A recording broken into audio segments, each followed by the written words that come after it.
बच्चों यहाँ क्वेश्चन है कि इस बहुपद में से यहाँ का निम्नलिखित बहुपदों में से यहाँ जो पद बहुपद लिखा है उसके लिए P0, P1, P2 ज्ञात कीजिए। बच्चों P0, P1, P2 का मतलब क्या है? यहाँ पर बहुपद का नाम दिया है PT। क्या नाम है इस बहुपद का? PT नाम है। अब मुझे PT की जगह क्या मिलना चाहिए? P0। यानी कि क्या चेंज है कि P की जगह P है, ब्रैकेट की जगह ब्रैकेट, बस T की जगह क्या है? 0। यानी कि इस बहुपद में पहले हमें 0 रखकर उसका मान ज्ञात करना है। तो बच्चों यहां पर हम कैसे करेंगे? किसकी जगह 0 रखना है? T की जगह। तो मैं लिखूंगा T बराबर है 0 का मान किसमें रखने पर? PT। इस बहुपद का क्या नाम दिया है? PT। PT में रखने पर। तो बच्चों यहां पर P की जगह T की जगह आप क्या रखेंगे? 0।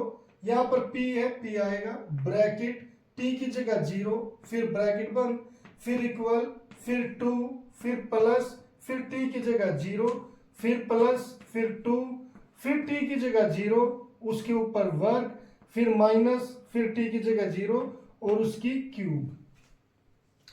अब बच्चों हमने T की जगह क्या रख दिया? 0 रख दिया। यहां पर अब आगे क्या होगा? ये क्या है? 2 है, फिर क्या है? प्लस 0 का मतलब क्या हो जाएगा बच्चों? 0 ही रह जाएगा, उसे लिखने की जरूरत नहीं। यहां पर फिर क्या है? 2 है, चाहे आप इसे अभी 0 को रख लो, ब्रैकेट हटा देंगे हम, फिर प्लस 2, ब्रैकेट का मतलब होता है बच्चों गुणा, 0 का वर्ग क्या होता है? 0 ही होता है, फिर क्या है? माइनस, और 0 की क्यूब क्या होती है बच्चों? 0 ही होती है। अब ये देखिए बच्चों, ये भी 0, ये भी 0 हो जाएगा, ये भी 0 हो जाएगा, तो बचेगा क्या यहां पर? वो बचेगा केवल 2। तो इसीलिए बच्चों P0 का आंसर क्या हो गया? 2 हो गया, 2 हो गया। अब बच्चों दूसरे क्वेश्चन के लिए हमें P1 ज्ञात करना है, तो मैं क्या करूंगा? T इक्वल टू 1 का मान PT में रखने पर, PT में रखने पर।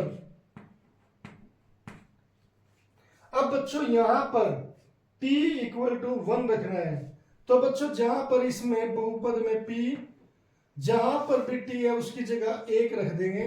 ये T है, तो ब्रैकेट, फिर T की जगह 1, फिर ब्रैकेट 1, फिर इक्वल, फिर 2, फिर प्लस, फिर T की जगह 1, फिर प्लस, फिर 2, फिर T की जगह 1, उसके ऊपर वर्ग, फिर माइनस, फिर T की जगह 1, फिर उसके ऊपर क्यूब।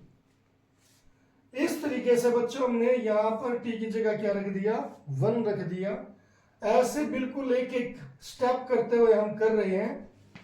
अब यहां पर बच्चों ये क्या है? 2 है, ये 1 है, तो ये दोनों आपस में दिख रहे हैं कि ये जुड़ जाएंगे, प्लस और प्लस 2 और प्लस 1 क्या हो जाएगा? 3। फिर यहां पर प्लस 2, ब्रैकेट का मतलब होता है बच्चों गुणा, और 1 का वर्ग क्या होता है? 1। फिर ये है माइनस, 1 का घन क्या होता है? 1। अब बच्चों कई बच्चे यहां पर गलती करते हैं कि 1 से 1 को काट देते हैं, जो नहीं कटेगा। ये हमारा ऐसे ही, इसके लिए आप जहां पर भी गुणा है उसके नीचे ऐसे अंडरलाइन कर दिया करो। अब इस अंडरलाइन से मतलब होता है कि आप पहले गुणा करोगे, तो इसका आंसर क्या आएगा? पहले आएगा 3, फिर आएगा प्लस 2 एकम 2, अब माइनस 1। तो अब आप इसे देख सकते हो, ये भी प्लस का, ये भी प्लस का, तो दोनों जुड़ जाएंगे, 3 और 2 5, मगर ये माइनस का, 5 में से 1 गए, क्या आंसर आ जाएगा? 4। तो इसीलिए बच्चों P1 का आंसर क्या आ गया? 4 आ गया। अब बच्चों हमें देखना है P2। P2 का मतलब P की जगह P है और T की जगह क्या है? 2। तो आप क्या लिखोगे? T इक्वल टू 2 का मान PT में रखने पर, PT में रखने पर। अब बच्चों p की जगह p लिखो, ब्रैकेट की जगह ब्रैकेट, t की जगह 2, फिर ब्रैकेट क्लोज, फिर इक्वल टू, फिर ये 2, फिर t की जगह क्या लिखोगे 2 लिखोगे, फिर प्लस, फिर 2, t की जगह 2 और उसके ऊपर क्या है वर्ग है, फिर माइनस और फिर t की जगह 2 और उसके ऊपर 3 है। अब यहां पर बच्चों ये क्या हो जाएगा 2 प्लस 2 प्लस 2, ब्रैकेट का मतलब क्या होता है गुणा, 2 का वर्ग, 2 का वर्ग क्या होता है बच्चों 2 को 2 बार गुणा करो, 2 दूनी 4 होगा तो 4 आ गया, फिर माइनस, अब 2 की क्यूब क्या होगी बच्चों 2 की क्यूब, इसका मतलब होता है 2 को 3 बार गुणा करो, 2 को 3 बार गुणा करो। अब गुणा कैसे होती है बच्चों 2 दूनी 4, अब ये 4 आंसर आया तो 4 की 2 से गुणा, 4 दूनी 8, ऐसे इसका आंसर क्या आएगा 8 आएगा, तो यहां पर हो गया 8। अब बच्चों हमें यहां पर क्या करना है कि जहां पर गुणा है उसके नीचे अंडरलाइन कर देना आपको, ताकि आप गलत ना करें।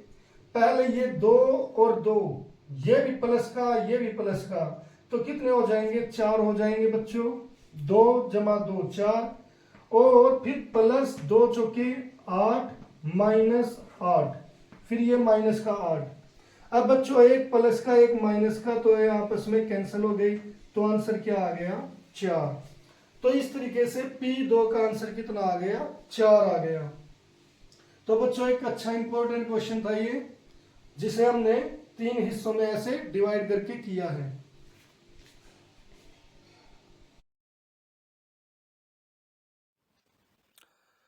उम्मीद है बच्चों ये लेक्चर आपको पसंद आया होगा, और अगर आपको ये लेक्चर पसंद आया है तो इसे लाइक और शेयर जरूर करें और चैनल को सब्सक्राइब करना ना भूलें। तो मिलते हैं फिर नेक्स्ट लेक्चर में, तब तक के लिए bye, have a nice day.